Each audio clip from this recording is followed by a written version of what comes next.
गरुडगमन तव चरणकमलमिह मनसि लसतु मम नित्यम् गरुडगमन तव चरणकमलमिह मनसि लसतु मम नित्यम् मनसि लसतु मम नित्यम् मम तापमपाकुरु देव मम पापमपाकुरु देव मम तापमपाकुरु देव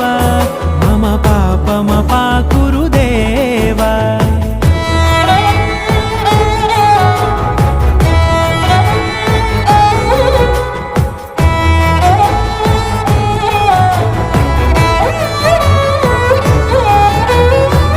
जनयन विधिनमुचिहरण मुख विबुध विनुत पद पद्मा जल जनयन विधिनमुचिहरण मुख विबुध विनुत पद पद्मा विबुध विनुत पद पद्मा।